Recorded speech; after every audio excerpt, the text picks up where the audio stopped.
आपका शरीर आपके होंठों की मुस्कान से सुशोभित रहे। यही हरियाली तीज की आप सबके लिए बहुत बहुत शुभकामनाएं। आपका मंगल हो, सदा बिहारी जी की कृपा बनी रहे। आज हरियाली तीज है, जानते हैं क्यों मनाई जाती है? आज के दिन भगवान शंकर ने माता पार्वती को ये वचन दिया था कि मैं तुमसे शादी करूंगा। माता पार्वती ने घोर तपस्या की शिव जी को पति के रूप में प्राप्त करने के लिए। तो आज के दिन भगवान शंकर ने ये कहा था कि मैं करूंगा। आपकी तपस्या सफल हुई। आज के दिन माता पार्वती की तपस्या से भगवान शिव प्रकट हुए थे। माता पार्वती ने कहा, शंकर जी ने कहा कि आपने 10,000 वर्षों तक जो घोर तप किया है, इससे हम बहुत प्रसन्न हुए। बताओ क्या चाहती हो? माता पार्वती ने कहा, भोलेनाथ हम आपको अपने पति के रूप में चाहते हैं। शंकर जी ने कहा, तथास्तु, तुम्हारी इच्छा जरूर पूरी होगी। तो आज के दिन यदि कोई सच्ची भावना भगवान को आज के दिन संसार की वस्तुएं ना मांग कर आज भगवान से भगवान को मांग लिया जाए तो भगवान भी मिल जाएंगे। आज वो दिन है जब भगवान को मांगना चाहिए। भगवान से भगवान को मांगो। कोई धन दौलत की चाहत नहीं। हे प्रभु आप मिल गए तो फिर क्या चाहिए? चाह जी से लगी जी जरा हो गया, चाह हरि से लगी जी हरा हो गया। चाह इनकी हमें हरदम चाहिए, और अगर ये चाहे हमें तो फिर क्या चाहिए? भगवान ही हमसे प्यार करने लग जाएं। जो भक्त भगवान से प्यार करता है वो भक्त ठीक है, प्यार कर रहे हैं आप भगवान से, पर धन्य है उस भक्त की भक्ति कि आपके प्रेम ने भगवान को भी खींच लिया और भगवान भी हमसे प्यार करने लग जाएं और भगवान मिल जाएं तो फिर क्या चाहिए? इसलिए कुछ दुनियादारी ना मांगो, भगवान से भगवान को मांगो। आज हरियाली तीज की बहुत बहुत शुभकामनाएं। आज के दिन हरी चीज को कुल मिला के हमारे बड़े बुजुर्गों ने ये कहा है कि प्रकृति को देखो, प्रकृति को देखो कितनी सुंदर है। वृक्ष लगाओ, हरियाली बचाओ। आजकल लोग आर्टिफिशियल हरियाली बना लेते हैं, है ना। ओरिजिनल रखो तो ज़्यादा अच्छा। अपने घर के आसपास पेड़ पौधे लगाओ, अपने आसपास के पार्कों में उसे हरा भरा बनाए रखने की कोशिश करते रहो, है ना। अच्छा एक बात बताएं, आप कितने भी टेंशन में हो, कितने भी आप डिप्रेशन में हो, जब हरियाली आप देखते हैं तो मन प्रसन्न हो जाता, शांत हो जाता। हरी भरी चीज़ें, आप बहुत टेंशन में है, गुस्से में है, आप किसी पार्क में चले जाइए जहाँ ज़्यादा हरियाली हो, पुष्प खिले हों सुंदर, वहाँ थोड़ी देर के लिए आप अपनी टेंशन से मुक्त हो जाएंगे, आपको अच्छा लगेगा वहाँ। मतलब ये जो प्रकृति है ना, इसलिए हमारे साधु संत ऋषि मुनि सब प्रकृति में रहते थे, खुले आसमान में, जंगल में, घास की गुटिया बना के, बिना आधुनिक दुनिया के सुख को लिए बिना वो जंगल में रहकर अपना भजन करते थे। ये प्रकृति बहुत खूबसूरत है। कोई इसकी खूबसूरती गहराई से देखे तो सही, अद्भुत है ये संसार। ईश्वर की बनाई सृष्टि अद्भुत है। इसलिए देखो ना, भगवान ने कितना सुंदर कलर किया है। देखो इसका कलर कितना सुंदर है, क्या बात है। गुलाब कितना सुंदर, देखो। फिर कमल को देखो, पिंक कर दिया, यहाँ लाल कर दिया, यहाँ पिंक। और ये तुलसी देखिए हरी है। कितने सुंदर कलर है ना ईश्वर के पास, प्रकृति के पास। अद्भुत श्रृंगार करते हैं भगवान प्रकृति का। इसलिए आप भी प्रकृति से प्यार कीजिए, हरियाली से प्यार कीजिए, घर के आसपास पेड़ पौधे लगाइए, घर के आसपास हरा भरा माहौल रखिए, ताकि आप टेंशन में ज़्यादा ना जाएं, डिप्रेशन में ना जाएं। हरी भरी चीज़ देख के मन प्रसन्न हो जाता है। इस कथा में आप सभी लोग आए हैं। हमारी मैया श्रीमती शारदा देवी, श्रीमान सुभाष सुनीता रस्तोगी जी, अश्वनी नूपुर नितेश निवेदिता दिल्ली नांगलोई से हैं।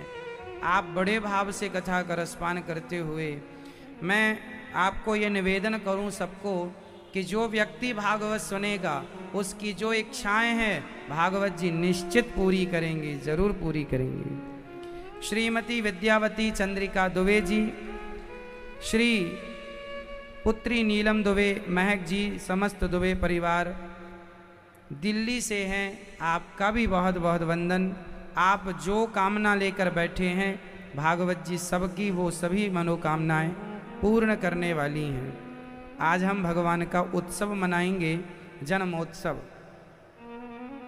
भगवान का जन्म इस धरती पर क्यों हुआ, क्या करने आए भगवान? भगवान का जन्म क्यों होता है संसार में, बताइए मुझे। भगवान क्यों आते हैं? कभी राम बनकर, कभी कृष्ण बनकर, कभी नरसिंह बनकर। क्या जरूरत थी? क्या रावण को भगवान का कोई भक्त नहीं मार सकता था? क्या रावण को हनुमान जी नहीं मार सकते थे? मार सकते थे। सुग्रीव भी मार सकते थे। बाली ने कांख में दवाई रखा था, थोड़ा और दवा देता, वहीं निपट जाता। रावण को मारना बहुत कठिन नहीं था। क्यों? कंस को मारना कठिन था क्या?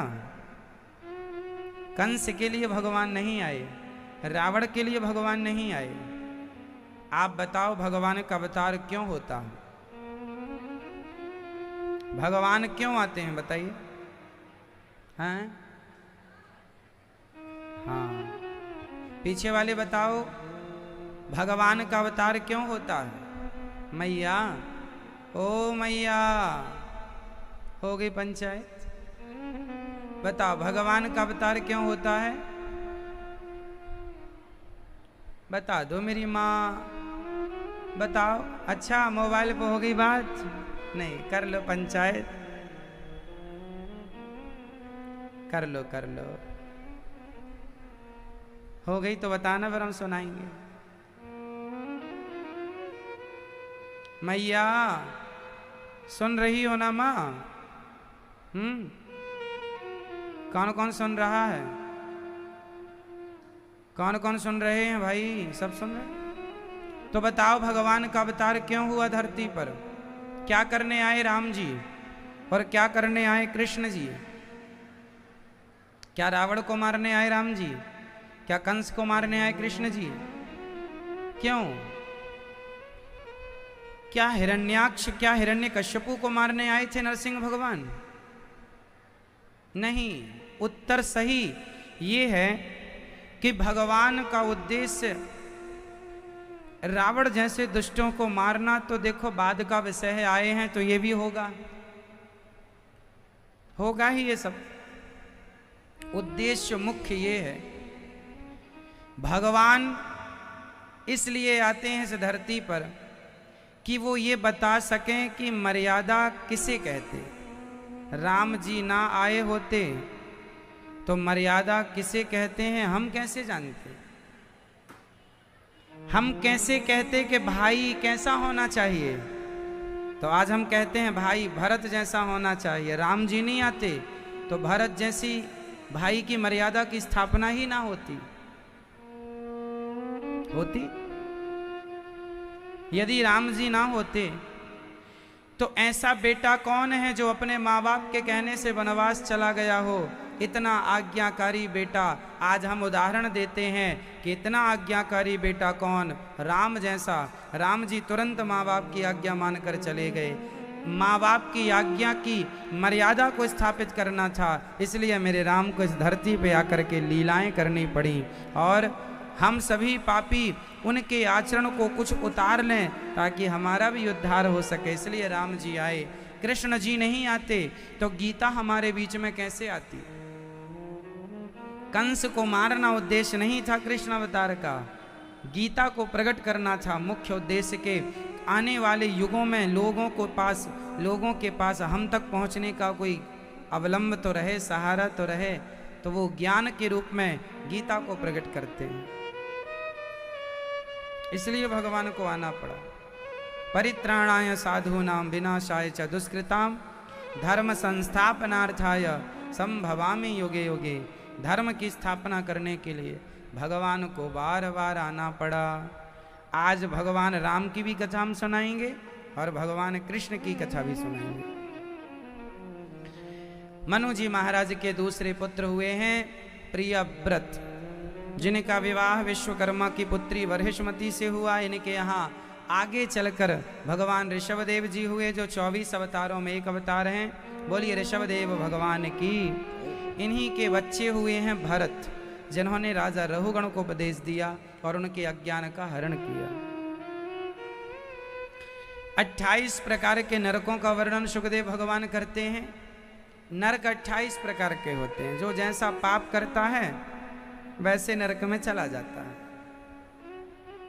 भगवान का नाम लेकर ही बचा जा सकता है। भगवान का नाम लेकर अजामिल भवसागर से पार कर गया। इसलिए नाम तो जपना है, पर शर्त है कि श्रद्धा से जपना है, प्रेम से जपना है। फॉर्मेलिटी नहीं कि मन कहीं है यहाँ वहाँ नजरें हैं, कहीं पर नजरें कहीं पर निशाना, ऐसा नहीं। भगवान के चरणों में सच्चा प्रेम हो और फिर एक नाम कोई जपे तो कल्याण कर जाता है।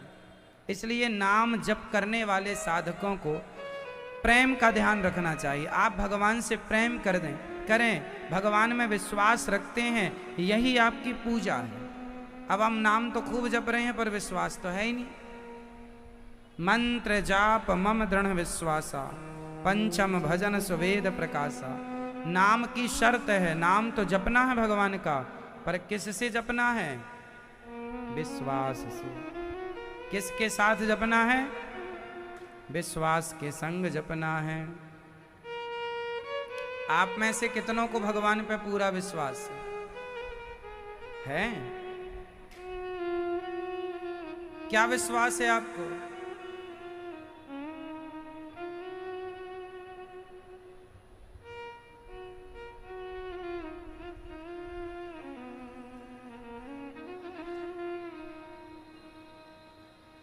विश्वास है भगवान को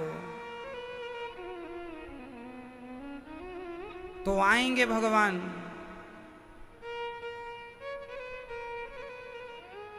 विश्वास जरूरी है।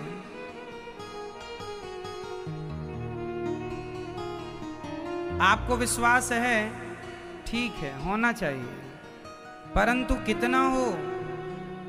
जितना विश्वास माता शबरी को था कि राम जी जरूर आएंगे, राम जी जरूर आएंगे। जितना विश्वास नरसिंह मेहता को था कि सांवरा जरूर आएगा। ये क्या है मेरी मां? विश्वास। विश्वास मंत्र जाप मम दृढ़ विश्वासा। भगवान पर विश्वास रखिए। मेरा भगवान के सिवा कोई सहारा नहीं। द्रौपदी ने विश्वास से पुकारा, भगवान आए। प्रहलाद ने विश्वास से पुकारा, भगवान खंबा चीर कर आए। यदि उस क्वालिटी का, उस कोटि का यदि विश्वास हमारे और आपके अंदर आ जाए तो हमारे लिए भी भगवान खंबा चीर कर प्रकट हो सकते हैं। लेकिन वो विश्वास तो हो, वो विश्वास तो नहीं जम पा रहा है। पल भर में हम इसे पुकारते हैं, पल भर में उसे पुकार लेते हैं। विश्वास हाँ पूरा है भरोसा, मेरी हार नहीं होगी।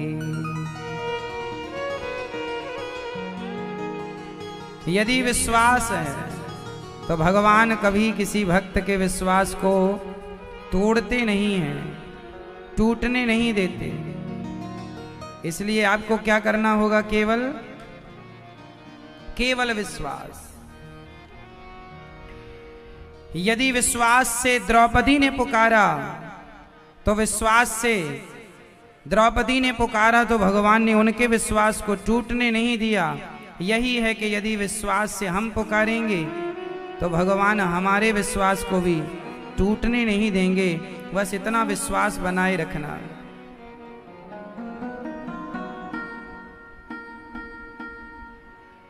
ये विश्वास बना रहे,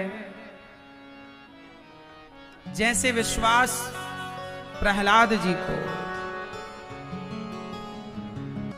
ये प्रेम है मेरी मां, ये विश्वास। हम मनुष्य लोग ना, हम दुनिया के लोगों पर विश्वास कर लेते हैं पर भगवान पर विश्वास नहीं करते। एक सज्जन हमसे बोले, महाराज जी भागवत क्यों सुननी चाहिए, क्या फायदा है? भगवान की पूजा क्यों करनी चाहिए, क्या फायदा है? भगवान के मंदिर क्यों जाना चाहिए, क्या फायदा है?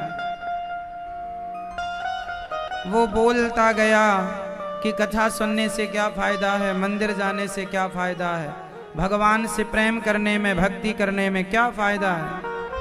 मैंने कोई उत्तर नहीं दिया थोड़ी देर तक। थोड़ी देर बाद उसने अपने जेब से सिगरेट निकाली और मुंह में रख के जलाने लग गया। तो मैंने उससे सवाल किया, मैंने कहा ये सिगरेट आप कब से पी रहे हैं? बोले बचपन से। हमने कहा सिगरेट पीने के क्या फायदे हैं? हमने उनसे पूछा कि आप सिगरेट बचपन से पी रहे हैं, बताइए सिगरेट पीने से क्या फायदा होता है? उन्होंने कहा कोई फायदा नहीं है। हमने कहा जब बिना फायदे के तुम सिगरेट पी सकते हो तो थोड़ी देर के लिए फायदा और हानि किनारे रख के भगवान की आराधना क्यों नहीं कर लेते? जो फायदा होगा वो तो दिख ही जाएगा, कहने की जरूरत क्या है? बिना फायदे के आदमी सिगरेट पीता है। शराब पीने में क्या फायदा है? कोई फायदा नहीं, फिर भी लोग पीते हैं। जब बिना फायदे के तुम सिगरेट पी सकते हो, बीड़ी तंबाकू खा सकते हो, शराब पी सकते हो, तो थोड़ी देर के लिए फायदा को किनारे रख के भगवान की आराधना क्यों नहीं कर सकते? सत्संग क्यों नहीं कर सकते? फायदा के लिए नहीं, भगवान की भक्ति फायदा के लिए नहीं करना, फायदा के लिए नहीं। भगवान की भक्ति से तो ये फायदा होता है कि हमारा लोक से परलोक सवर जाता है। वो फायदा आपको दिखेगा, थोड़ा वक्त लगेगा, टाइम लगेगा। हम लोग आज करते हैं, आज ही फायदा चाहते हैं कि आज हमने एक माला कर ली, अब हमें आज ही फायदा होना चाहिए। नहीं होता फायदा तो लोग शिकायत करते हैं, बड़ी पूजा की भगवान की, कोई फायदा नहीं हुआ महाराज। तो भगवान की पूजा फायदे के लिए ना करो, स्वार्थ रखकर भक्ति करोगे तो वो भक्ति ज्यादा दिन टिकेगी ही नहीं। स्वार्थ खत्म, स्वार्थ सिद्ध नहीं हुआ, भक्ति खत्म हो जाएगी। भगवान से बताओ, सुदामा जी ने प्रेम किया, क्या फायदा था सुदामा को? भीख मांगते थे, कई बार तो उनका चूल्हा नहीं जलता था, फिर भी भक्ति नहीं छोड़ी। भगवान से प्रेम। अच्छा ये बताओ, एक माँ अपने बेटे से प्यार करती है, क्या फायदा है आपका बेटे से प्यार करने में? मैया जितनी बैठी हैं बताएंगी, मैया ओ मेरी माँ, ये मैया पंचायत नहीं खत्म हो रही, 1 घंटे से लगी है। जब हमारी नजर जाती है तो मोबाइल पे ही लगी रहती है मैया। नहीं छूट रहा मोबाइल, कर लो थोड़ी और बतिया लो, बाकी समय तो फुर्सत मिलती नहीं होगी, यही मिली है फुर्सत प्रपंच करने की।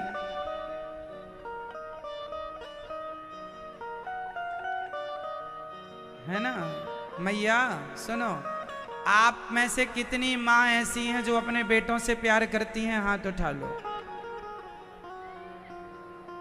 जो माँ अपने बेटे से प्यार करती, हाथ उठाएगी वो माँ। उठाओ। पीछे वाली माँ नहीं करती क्या? करती हो तो ये बताओ, बेटे से प्यार करती हो तो फायदा क्या है? बेटे से प्यार करने में माँ का क्या फायदा होता है? उत्तर दो मेरी माँ। कोई फायदा नहीं है। फिर भी माँ प्यार करती है कि नहीं? हाँ या ना? जैसे बिना फायदे के माँ अपने बेटे से प्यार करती है ना, उसी तरह बिना फायदा देखे भक्त को भगवान से प्यार करना चाहिए, तब जाकर वो भक्ति सफल होगी। और यदि आपने स्वार्थ से प्यार किया, कोई फायदा रख के प्यार किया कि ये फायदा होगा तो फिर ठीक है, भगवान की भक्ति से फायदा होता है, काम बिगड़े बनते हैं, ये सत्य है, लेकिन स्वार्थ रखना नहीं चाहिए। वो होगा, होता चलेगा, आपको बोलने की जरूरत नहीं पड़ेगी। भगवान तो काम करते हैं, सारा फायदा भी होता है, काम भी बनते हैं, भगवान की कृपा से आदमी निश्चिंत हो जाता है, सब काम बनाते हैं भगवान। पर फिर भी भगवान सब करते हैं, फिर भी मूल में स्वार्थ नहीं होना चाहिए, मूल में प्रेम होना चाहिए। क्या होना चाहिए? मूल जो है, वेश जो है, वो स्वार्थ का वेश ना हो, वो प्रेम का वेश तैयार करो। भगवान से भक्त का जुड़ाव, भक्त और भगवान के बीच में प्रेम हो, स्वार्थ ना हो। यदि स्वार्थ है, चलो जब तक आपका स्वार्थ पूरा हुआ तब तक भगवान की आपने पूजा अर्चना की, माना। यदि हो ना, भगवान ना करे, आपका कोई विश्वास टूट गया, माना कि आपका कोई काम नहीं हुआ, तो आप कहेंगे लो हमारा तो भगवान ने काम नहीं किया, पहले मानते थे भगवान को, अब नहीं मानते। ये बातें वही लोग कहते हैं जो स्वार्थ रख के भगवान के करीब गए हैं। भगवान तक पहुंचने के लिए बीच में स्वार्थ नहीं, केवल प्रेम होना चाहिए। जैसे माँ बेटे से प्रेम करती है, कोई स्वार्थ नहीं। जो बेटा अपनी माँ को मारता है ना साहब, जो बेटा अपनी माँ को गालियां देता है, उस बेटे के लिए भी माँ के अंदर कहीं ना कहीं प्रेम होता है। बेटा माँ को गालियां दे, लाठियों से मारे, तो भी कहीं ना कहीं दिल में किसी कोने में माँ के अंदर बच्चे के लिए ममता होती है। हाँ या ना? बोलो हाँ या ना? ये माँ होती है।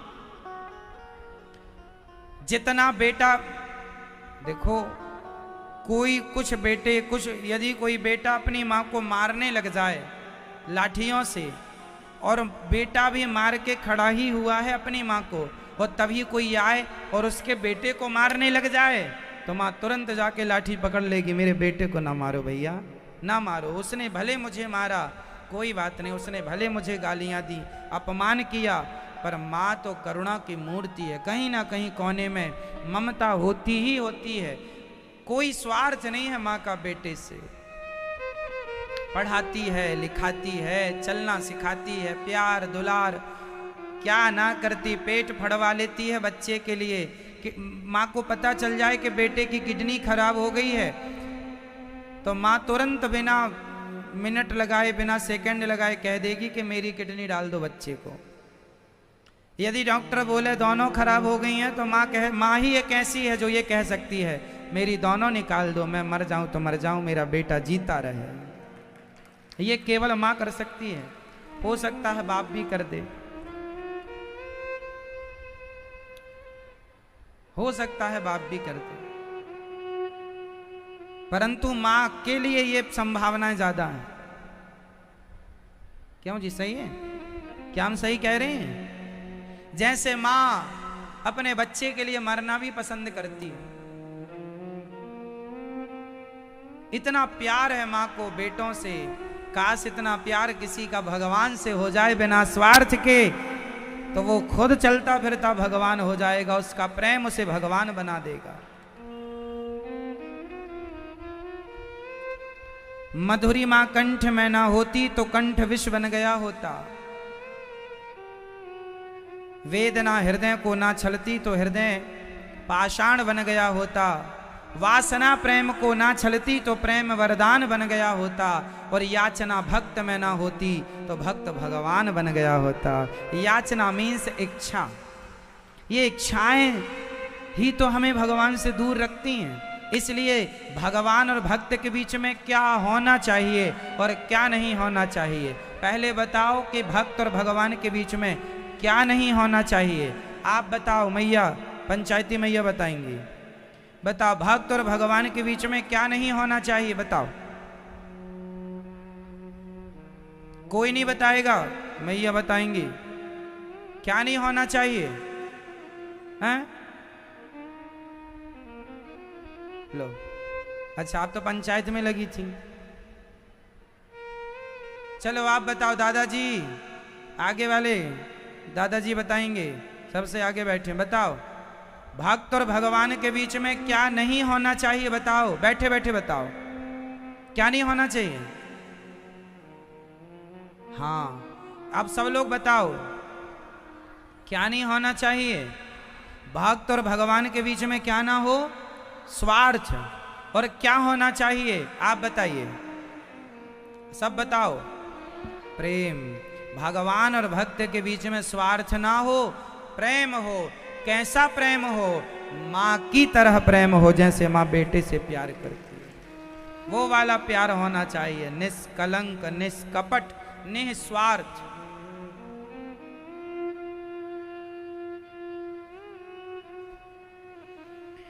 ये प्रेम मीराबाई ने किया था भगवान से, कोई चाहत नहीं, कोई इच्छा ही नहीं है। भगवान ने प्रहलाद जी से कहा, बेटा प्रहलाद तुम्हें क्या चाहिए? जब भगवान ने हिरण्यकश्यपु को मारा तो प्रहलाद जी से पूछा कि बेटा प्रहलाद बताओ, मैं तुम्हारे लिए खंबे चीर के आया हूँ, अवतार लिया है, बताओ तुम्हें क्या चाहिए? प्रहलाद जी ने हाथ जोड़कर भगवान से यही कहा, हे प्रभु मेरे अंदर कभी आपसे कुछ मांगने की इच्छा ही ना हो, यही वरदान दे दो। मेरे अंदर कभी कुछ मांगने की इच्छा ही ना हो, यही वरदान दो। मतलब मैं आपसे कभी कुछ मांगू ही ना। इसका अर्थ जानते हैं क्या हुआ? हे प्रभु मैं आपसे कभी कुछ ना मांगू, इसका क्या अर्थ हुआ? इसका अर्थ ये हुआ कि जो भगवान से ये कह देता है कि प्रभु मैं आपसे कभी कुछ मांगू ही ना, कुछ मांगना ही ना पड़े, भगवान कहते हैं अच्छा, तो भगवान फिर इतना दे देते हैं, इतना दे देते हैं कि मांगना ही नहीं पड़ेगा। फिर कभी इतना दे दिया, मांगेगा तो उतना ही उतना मांगेगा, और मांगना ही ना पड़े तो फिर इतना दे देंगे कि मांगने नहीं पड़ेगा। तो भगवान से कभी कुछ मांगना ही ना पड़े। क्या मांगते हो? भगवान से यही कहो, हे नाथ मैं आपसे कभी कुछ ना चाहूं, मैं अगर मांगूं तुझे तुम ना देना मुझे, वरना प्रेमी नहीं मजदूर हो जाऊंगा। यदि मैंने कुछ मांग लिया तो ये तो मजदूरी है कि मैंने पूजा की और अब बदले में हे भगवान दो, ये तो मजदूरों का काम है। ये किसका काम है? तो मजदूरों का काम है कि दिन भर काम किए, चलो भैया शाम हो गई, चलो हमारा हिसाब कर दो। जैसे आप लोग 16 सोमवार व्रत करती हो, 17वीं सोमवार शंकर जी के बाद हिसाब किताब करने चली जाती हो। हाँ शंकर जी, बहू के बेटा ही होना चाहिए। ये आपका स्वार्थ आ गया। अब भगवान बेटा चाहिए दे देंगे, बेटा तो मिल जाएगा, लेकिन आपका हिसाब किताब खत्म हो गया, क्लोज। अब आपका कोई संबंध नहीं। संबंध भगवान से बने तो जहां स्वार्थ है वहां क्या संबंध बनेगा?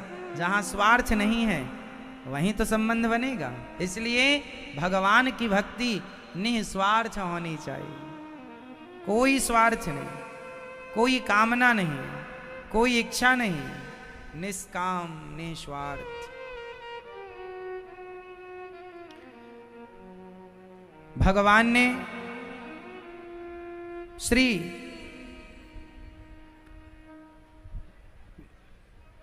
अजामिल को केवल भगवान की भक्ति के बल पर उनकी गति हुई। नाम जपो पर स्वार्थ ना हो, प्रेम हो। अजामिल का प्रेम जागा तो उनकी सदगति हुई। आप भी प्रेम जगाइए, आपकी भी होगी। एक बार अपमान हो गया गुरुजी का इंद्र के द्वारा, गुरुजी नाराज होकर चले गए। विश्वरूप को अपना गुरु बनाया, नारायण कवच की दीक्षा प्राप्त की। इंद्र बलवान हो गए और यज्ञ किया तो राक्षसों को भी गुरुजी ने आहुति दे दी। गुरुजी का सिर काट दिया इंद्र ने। इंद्र को ब्रह्म हत्या लगी, 4 लोगों में बांट दी। स्त्री में जो आज रज के रूप में दिखाई पड़ती है, रजस्वला, वो ब्रह्म हत्या है, इंद्र के द्वारा दी गई। दूसरा वृक्षों में गोंद के रूप में, तीसरा पृथ्वी में बंजर भूमि के रूप में, और चौथा जल के रूप में झाग। ये 4 ब्रह्म हत्या। त्वष्टा ऋषि ने वृत्तासुर को प्रकट किया। इंद्र से वृत्तासुर ने युद्ध किया, पर वृत्तासुर के लिए दधीची ऋषि की हड्डियों का वज्र बनाया। दधीची ऋषि को कौन कौन जानता है? आप जानते हो मैया, क्या कहानी है उनकी? दधीची ऋषि अपनी हड्डियों का दान करते हैं। कोई सोना चांदी हीरा मोती दान करता होगा, पर दधीची से देवताओं ने कहा कि आपकी हड्डी का वज्र बनाना है तो आपकी हड्डियां चाहिए। तो दधीची ऋषि ने अपने शरीर में खाद्य पदार्थ लगाए और गाय से चटवाया, तो गाय ने चाट चाट के पूरी चमड़ी निकाल दी। और फिर बची हड्डियां, उस हड्डी से वज्र बनाया गया। उस वज्र से दानी शिव दधीची, शिवी और दधीची, हरिश्चंद्र, इन सब का नाम दान वीरों में आता है। दधीची ने हड्डियों का दान दिया कि मेरी हड्डियों से यदि परोपकार हो रहा है तो ले जाइए। हड्डियों का दान। दानम दुर्गति नाशनम। जिस व्यक्ति के अंदर दान करने की भावना है, जो दान करता है, उसके जीवन में कभी दरिद्रता नहीं आती। वो जब भी जन्म लेगा, जहां भी जन्म लेगा और जब तक जिएगा, वो धन धान्य से परिपूर्ण रहेगा, जिसके अंदर परोपकार की भावना है। और जो कृपण है, कंजूस, वो हमेशा इस जन्म में किसी कारणवश किसी को धन मिल गया। कई बार लोग बड़ी कंजूसी करते हैं। डॉक्टर के लिए भले लाखों खर्च कर लेंगे, बीमार पड़ गए तो लाखों खर्च कर लेंगे, लेकिन क्या मजाल कि उनका 1 रुपए निकल जाए परोपकार के लिए? है भरा पड़ा है। चूहे कुतर रहे हैं पैसे, इतना है। चूहे कुतर रहे हैं, लेकिन क्या मजाल के वो एक गरीब परिवार की बेटी का विवाह कर दें। धन कमाना बहुत अच्छी बात है साहब, पर धन का 5% सदा धर्म में लगाना चाहिए।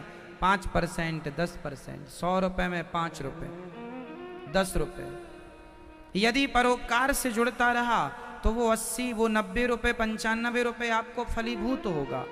और सब ही खा गए तो फिर वो कहीं और से निकलना शुरू हो जाएगा, किसी और रास्ते से जाएगा।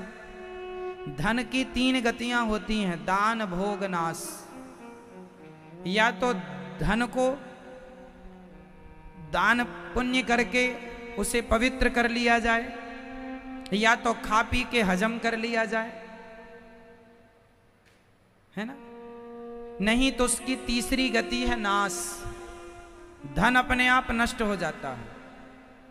यदि आपने परोपकार नहीं किया और अपने में भी खर्च नहीं किया, सेवाएं नहीं की आपने, तो वो धन अपने आप या तो चोर चुरा के ले जाएगा, या तो कोर्ट कचहरी चालू हो जाएगी, या डॉक्टरी चालू हो जाएगी। वो जाना शुरू हो गया, उल्टी सीधी जगह से निकलता है। इसलिए धन है तो धर्म से जोड़ते चलो। हड्डियों का दान कर दिया दधीची ऋषि ने। इंद्र ने वृत्तासुर से युद्ध किया, युद्ध से उन्हें पराजित किया, पर दधीची ऋषि की हड्डियों के वज्र में उन्हें भगवान नारायण का दर्शन होने लगा क्योंकि दधीची ऋषि की हड्डियों से जो वज्र बना था, दधीची ऋषि सदा नारायण कवच का पाठ करते थे, तो उनके रोम रोम में अंग संग नारायण रमते थे, तो हड्डियों में नारायण का दर्शन हुआ। वृत्तासुर ने कहा कि ये प्रभु, आप स्तुति करने लगा वृत्तासुर, और स्तुति में कहा अहम हरे तब पादैक मूल दासानुदासो भवितास्मि भूय।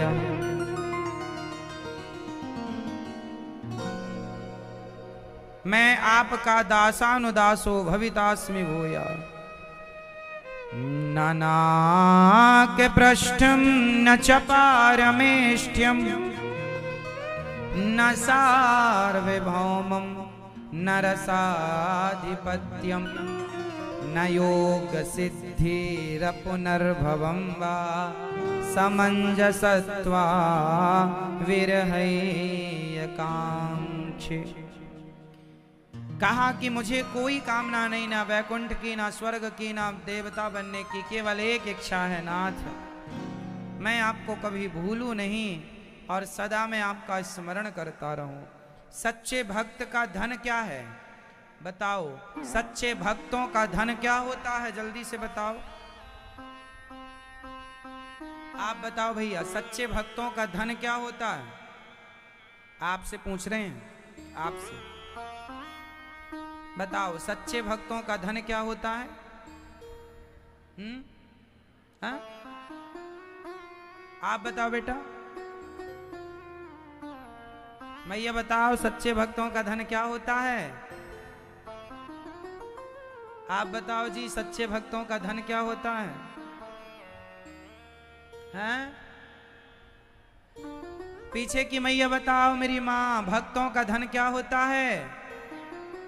भक्तों का धन होता है, पायो जी मैंने राम रतन धन पायो, भगवान का नाम ही उनका धन है, भगवान ही उनका धन है, भगवान ही। हमें आपसे कुछ नहीं चाहिए, हमें आपसे आप चाहिए। यही मांगा, इंद्र ने वृत्तासुर का उद्धार कर दिया। ये वृत्तासुर पिछले जन्म में भगवान का बहुत बड़ा भक्त था। राक्षस क्यों बना, इसकी कथा छोटी सी है, सो सुनाता हूं। चित्रकेतु नाम के एक राजा थे, बहुत सारी पत्नियां थीं, पुत्र हुआ नहीं, तो इन्होंने पुत्र के लिए बहुत संतों से प्रार्थना की, मंदिर गए। एक संत अंगिरा ऋषि से जब कहा, तो संत बड़े पावरफुल थे, तपस्वी थे, एक फल दे दिया, पत्नी को खिलाना, पुत्र होगा। पत्नी ने फल खाया, उनको संतान हुई, 5 साल का बेटा हुआ। राजा उस पत्नी से ज्यादा प्रेम करते जिसको बेटा हुआ।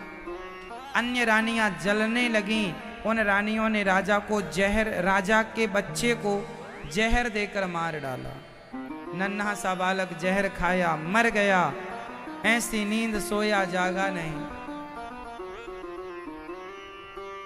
तब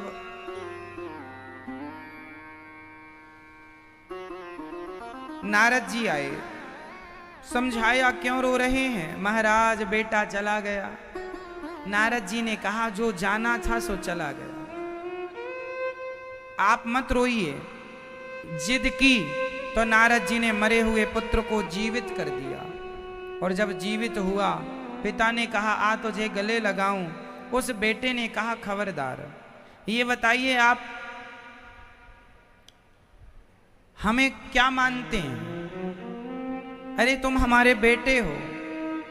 उस बच्चे ने कहा मैं किसी का बेटा नहीं हूं, मैं कुछ अपना हिसाब किताब बाकी था सो चुकाने के लिए आया था, चुक गया, अब जा रहा हूं। मैया इसे समझो, जो आपकी पत्नी है, पति है, पुत्र है, पुत्री है, ये जो आपके अपने हैं ना मेरी माँ, ये आपके अपने कुछ दिनों का हिसाब चुकाने आए हैं, जिसका जब हिसाब पूरा हो जाएगा उसी समय उसकी छुट्टी हो जाएगी।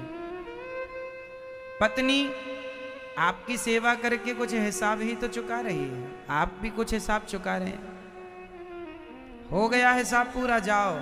आप लोग वृंदावन के लिए आए हैं ना, कितने दिन के लिए आए हैं?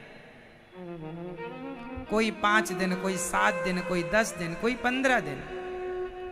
काम पूरा हो जाएगा, आपको जाना पड़ेगा कि नहीं? यही है संसार का भी हिसाब किताब। हम और आप इस शरीर में आए हैं, अपना कोई हिसाब किताब करने आए हैं, कर रहे हैं। समय पूरा हुआ, हिसाब पूरा हुआ, चलो वापसी।